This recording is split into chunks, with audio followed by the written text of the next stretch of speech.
Chapter 2. Sage Vishwamitra.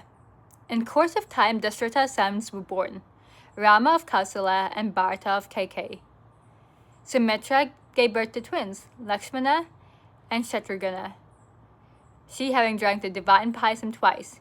In proportion to the quantity of the payasam drunk by the respective mothers, the sons are traditionally considered to be parts of Vishnu. Rama was thus half Vishnu.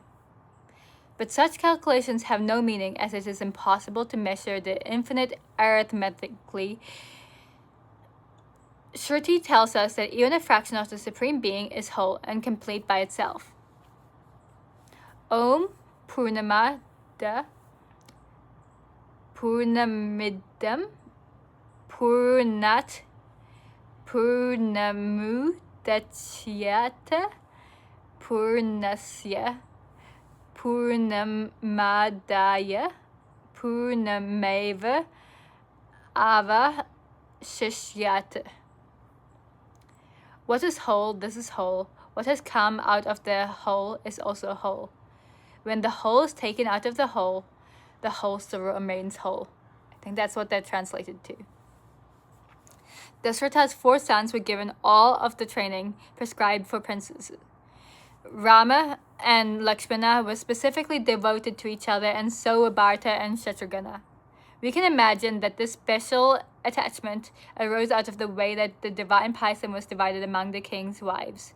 Dasharatha was happy to see his 4 sons grow up strong, virtuous, brave, and lovable, and with all other princely qualities.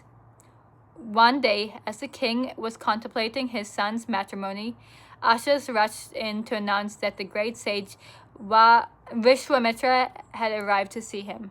Vishwamitra was held in awe by all as the most powerful among rishis. Vishwamitra's arrival at Ayodhya was unexpected, and King Dasharatha stepped down from his throne and advanced a few paces respectfully to receive the sage.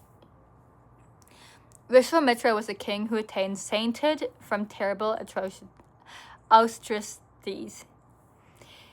He had long ago exhibited his spiritual powers by starting to create another Brahma and a rival universe. He had gone as far as the creation of new constellations, but was prevailed upon to stop by the entreaties of the alarmed gods. Vishwamitra, while he was the king, once went out with his army and chanced to visit Vasishtha's ashram. The rishi cordially welcomed his royal guest and his huge entourage, and extended to them all hospitality so sumptuous that the king wondered where all the rich abundance came from. In a forest hermitage. Questioned by him, Vasishtha called his cow Sabala and explained that she was the fountain of unfailing plenty. Expressing gratitude to the sage, King Vishwamitra said, "You must give me this cow, as she would be more useful with me than with you." Such things of power and wealth by right belong to the king. Now, Vishwamitra could not be part of the divine cow. He gave many reasons and asked the king not to press his request. But the more unwilling Vasishtha was to give the cow, the more eager the king became to possess her. Failing in his efforts to tempt or persuade the sage to part with the cow, Vishwamitra became angry and ordered his men to seize the cow by force. Sabala could not understand why she was being roughly handled, and she was unwilling to go away from the sage and his ashram. Shedding tears, she wondered how she had offended Vasishtha, that he should stand by and look on while she was being dragged away. The cow easily put to flight the soldiers and sought refuge at the feet of the sage. Moved by the piteous appeal of his beloved cow, who was like a younger sister to him, the sage said, "Bring forth soldiers to resist Vishwamitra's men." Sabala instantly did so, and the aggressors were soon worsted.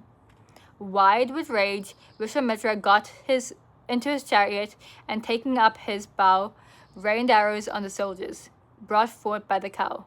But their strength was inexhaustible. and the royal forces suffered utter defeat. The sons of Vishwamitra now chose Vashishta himself as their target, only to be reduced to ashes. Defeated and disgraced, Vishwamitra then entrusted his kingdom to one of his sons and proceeded to the Himalayas to perform tapas. Directed his devotees to Lord Shiva to gain power with which to subdue Vashishta. So firm and steadfast was Vishwamitra in his atrocities that Lord Shiva was pleased and appeared before him. He asked the king what his object was in performing tapas. Vishwamitra replied, "If you, Umapati, are satisfied with my tapas, let me be blessed with divine arrows and be part of every weapon."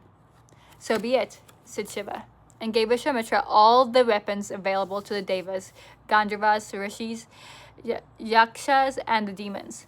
Swiveling with pride like the ocean, Vishwamitra considered Vashishta as already vanquished. He straightway made for the abode of the sage. Frightened at the fearful sight of the onrushing Vishwamitra, Vashishta's disciplines, and the animals in his ashram ran helter-skelter. Hit by the fire weapon of Vishwamitra, Vashishta's ashram was reduced to cinders. Vishwamitra regretted the turn of events, but determined to end the haughtiness of the erstwhile king, he faced him calmly with his Brahmana, holy staff, in hand. Mad with rage, Vishwamitra shot at him all the divine weapons he had acquired, but they were quenched as they approached the Rishi's staff and were absorbed by it. Vishwamitra had but one more weapon in his armory, and that was the most powerful of all, the Brahmastra. As he hurled it against Vashishta, the world became wrapped in gloom, as in some huge eclipse, and the very mortals trembled with fear. But the terrible astra itself was merged in the Rishi's staff, making both it and the holy man glow with the glory they had absorbed. Vishwamitra stood dazed.